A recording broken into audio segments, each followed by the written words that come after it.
গরম ভাতে ধোয়া ওঠা পদ্মার তাজা ইলিশ ভাজা, আর সাথে যদি থাকে কলিজার টুকরা সব ভাই ব্রাদার, তাহলে লাইফে আর কে লাগে। হ্যাঁ বন্ধুরা, আড্ডার খুঁজে আর ইলিশের টানে আজকে আমাদের ডেস্টিনেশন মুন্সিগঞ্জের মাওয়া ঘাট। চলুন দেখি আজকের আড্ডা আর খাওয়া দাওয়া কতটা জমলো। আমরা অনেকদিন পরে মাওয়া যাচ্ছি সাংস্কৃতিক কর্মীদেরকে নিয়ে। তারিফ আছে, আবু বকর ভাই, নকিব আছে, তারপরে স্বপ্নজয়, আবু সুফিয়ান, স্টুডিও অনের আলামিন এবং আরও অনেক আমাদের নেতৃবৃন্দ আসতেছে। ইনশাল্লাহ আশা করি খুব প্রাণবন্ত এবং খুবই জাঁকজমক একটা সফর হবে আমাদের সাথে থাকুন, ইনশাল্লাহ আরও অনেক কথা হবে।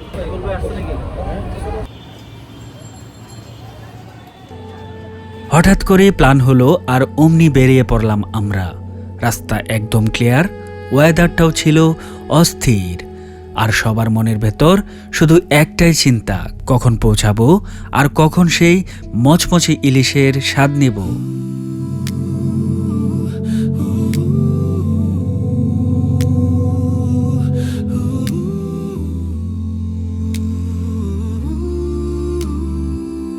অবশেষে পৌঁছালাম মাওয়া ঘাটে। আসসালামু আলাইকুম বন্ধুরা, আমরা অলরেডি মাওয়া চলে আসলাম। এখানে আমাদের সাথী সঙ্গী যারা আছে সবাই আছে। পিছনে দেখতে পাচ্ছেন যে মাওয়ার যে ইলিশ যেখানে খাওয়া হয়, ইলিশের রেস্টুরেন্টগুলো। আমরা এখন নামাজ পড়ব, গাড়ি থেকে নেমে গেলাম। তো নামাজ পড়ার জন্য আমরা এই সুন্দর মসজিদটিতে যাচ্ছি।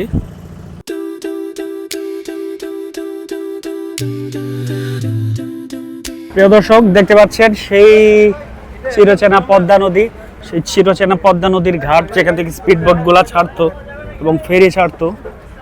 এখন পদ্মা ব্রিজ হওয়ার কারণে অনেকটাই কমে গেছে এদিকের মানুষের আনাগোনা। বৃষ্টি আসছে, আমরা গিয়ে বলবো কোথাও।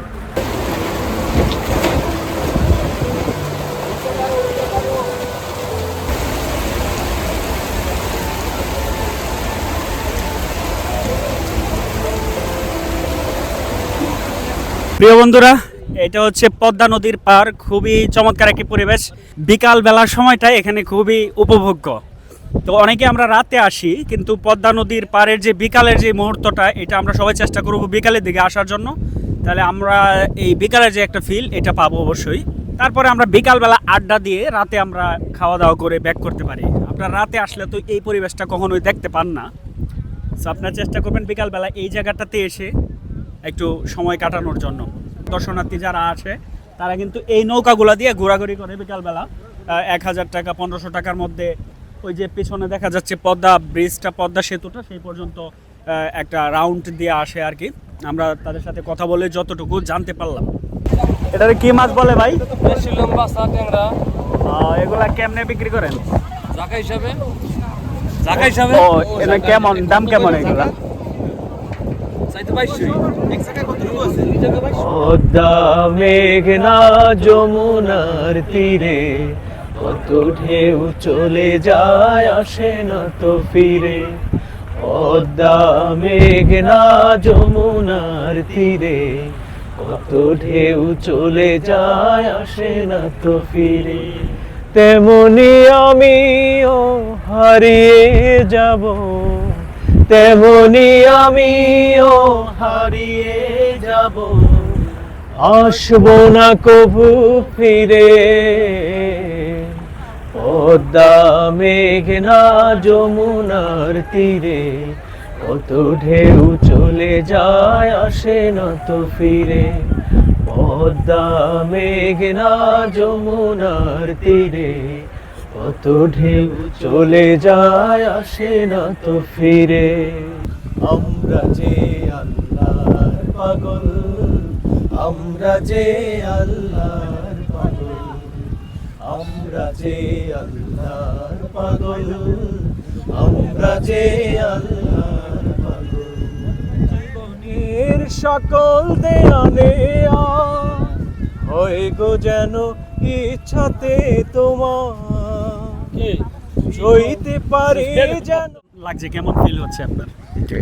আজকের আবহাওয়াটা অন্যান্য দিনের তুলনায় অনেক ব্যতিক্রম। আকাশ মেঘাচ্ছন্ন, একটু একটু বৃষ্টি হচ্ছে, সব মিলে একটা প্রশান্তিদায়ক আবহাওয়া। এবং প্রিয় প্রিয় মানুষদের সাথে একসঙ্গে, বিশেষ করে সাংস্কৃতিক জোটের নেতৃবৃন্দ যারা আছেন, আমাদের উপদেষ্টা পরিষদে যারা আছেন, তাদের অনেকেই আমরা একসঙ্গে ঘুরতে আসছি। সত্যি মানে মাওয়াতে অনেকবার এসেছি, কিন্তু এবার ভালো লাগাটা খুবই ব্যতিক্রম, কারণ এইরকম আবহাওয়া মুহূর্তটা কখনোই সৌভাগ্য হয়নি। ঘাটের চিরচেনা সেই কোলাহল আর তাজা মাছের ঘ্রাণ চারদিকে। আমরা সোজা চলে গেলাম মাছের আড়তে। কত কইরা?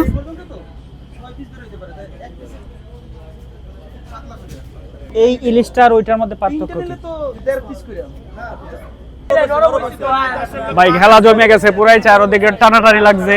ইলিশ মাছ নিয়ে কে আমাদেরকে নিবে দোকানের মধ্যে, খুব মজা লাগতেছে, এনজয় করতেছি।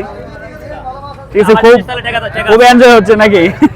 এখানে আসতেই বিভিন্ন দোকানদাররা টানাটানি শুরু করবে, ডাকাডাকি শুরু করবে। সো সাবধানে দেখে মাছ কিনতে হবে। এই দেখেন পদ্মার ইলিশ, এটা বুঝতে পারে যে অরিজিনাল পদ্মার ইলিশ। একটু দেখে আসি, ঠিক আছে, এই দেখেন মাছ।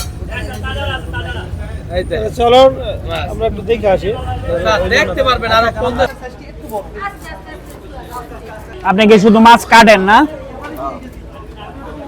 অনেক দরদাম আর যাচাই বাছাইয়ের পর একদম ফ্রেশ আর সাইজে বড় দেখে কয়েকটা ইলিশ ফাইনাল করে ফেললাম। এবার সোজা ভাজার পালা। মাছগুলা প্রায় কাটা শেষ, তারপরে এগুলাকে রান্না করা হবে। এখান থেকে কিন্তু তেলও কিনে নিতে হয়। ইলিশ মাছ যখন ফ্রাই করবেন, বেগুন ভাজি করবেন, এই তেলটা কিন্তু আপনাদের নিজেদের কিনে দিতে হয় এখানে আসলে। সো এই ব্যাপারটা আপনারা মাথায় রাখবেন।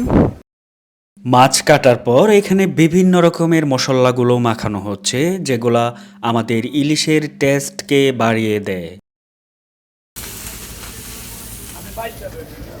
আমাদের 4টা ইলিশ রান্না কতটুকু তেল লাগে? 1 লিটার। তাহলে ইলিশ ভাজতে কতক্ষণ লাগে? প্রিয় দর্শক, দেখতে পাচ্ছেন আমরা ইলিশ কিনে কিন্তু এখানে দিয়ে দিয়েছি, তারা কেটে এখন রেডি করছে। বেগুন ভাজিগুলো তারা তৈরি করছে, বেগুন ভাজিগুলো চুলার মধ্যে দিচ্ছে। তারপর ইলিশ আমাদের এখানে আছে, সেগুলোও পাক করা হবে। আপনাদেরকে টোটাল দেখাবো অ্যান্ড কিভাবে আপনারা এখানে এসে মাওয়াতে এসে ঘুরে যাবেন, টোটালি আমরা আপনাদের সাথে বলবো ইনশাল্লাহ। লাস্ট পর্যন্ত আমাদের সাথে থাকুন। এই যে দেখুন, গরম তেলে ইলিশ ভাজার এই দৃশ্যটা জাস্ট স্বর্গীয়। সাথে বেগুন ভাজা, মচমচে শুকনা মরিচ আর ঘাটের স্পেশাল সরিষার তেল। আপনার নাম কি ভাই? সাব্বির। আপনাদের রেস্টুরেন্টের নাম কি? আচ্ছা আচ্ছা। এখানে কতদিন ধরে আপনি মানে কাজ করেন? আমাদের এখানে কিন্তু ইলিশ মাছের যে লেজগুলা ছিল সেগুলা দিয়ে ভর্তা করা হয়েছে। এই ভর্তাটা খুবই সুস্বাদু আশা করি। তারপরে হচ্ছে সালাদ তৈরি করা হয়েছে। এই ভর্তাগুলো খুবই চমৎকার। প্রথম লোকমা মুখে দিতেই মনে হলো এত দূর আসাটা একদম সার্থক। তাজা ইলিশের যে অরিজিনাল টেস্ট আর ভাই ব্রাদারদের সাথে এক প্লেটে খাওয়ার যে ফিল, এটা আসলেই ভাষায় প্রকাশ করার মতো না।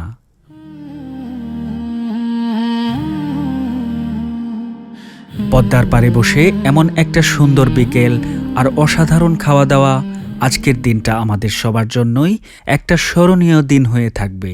খাওয়া দাওয়া শেষে আমরা সবাই একটু বের হয়েছিলাম কেনাকাটা করার জন্য। রাতের বেলা মাওয়া ঘাটের এই মেলাগুলো চমৎকারভাবে জাঁকজমকপূর্ণভাবে জমে ওঠে। তাছাড়া আমরা সবাই মিলে একটু চা পানও করেছিলাম।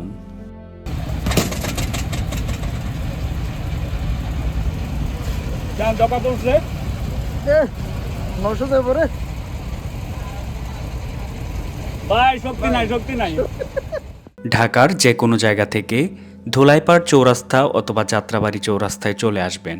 সেখান থেকে পদ্মা সেতুগামী যে কোনো বাসে উঠে গেলেই 100 টাকার মতো পার পারসন ভাড়া লাগতে পারে। আর যদি আপনারা রিজার্ভ করে যেতে চান, সেই ক্ষেত্রে হায়েস অথবা নোহা নিয়ে গেলে একদিনের জন্য 3000 থেকে 4000 টাকার মতো খরচ পড়তে পারে। তো প্রিয় দর্শক, আমাদের আজকের মাওয়া ট্যুরটি আপনাদের কাছে কেমন লাগলো? আমরা চেষ্টা করছি অল্প সময়ের মধ্যে আপনাদেরকে পুরোপুরি একটি ট্যুর গাইড দেওয়ার জন্য। মাওয়া আসবেন, কিভাবে আপনারা এখানে আসবেন, কিভাবে কেনাকাটা করবেন, মাছ কিভাবে কিনবেন এবং টোটালি কোথায় কোথায় ঘুরবেন। আশা করি আপনাদের কাছে ভিডিওটি ভালো লাগছে। লাস্ট পর্যন্ত আপনারা আমাদের সাথে থাকার জন্য অনেক অনেক ধন্যবাদ। আমরা এখন এখানে বসে একটু চা খাবো, চা খেয়ে আমরা ইনশাল্লাহ ঢাকার দিকে চলে যাব। সবাই ভালো থাকবেন, সুস্থ থাকবেন, আল্লাহ হাফেজ। তো আমাদের আজকের মাওয়া ট্রিপ এই পর্যন্তই। ব্লগটি ভালো লাগলে অবশ্যই লাইক করবেন, বন্ধুদের সাথে শেয়ার করবেন আর চ্যানেলটি সাবস্ক্রাইব করে পাশেই থাকবেন। দেখা হবে নেক্সট কোনো ভিডিওতে। আল্লাহ হাফেজ।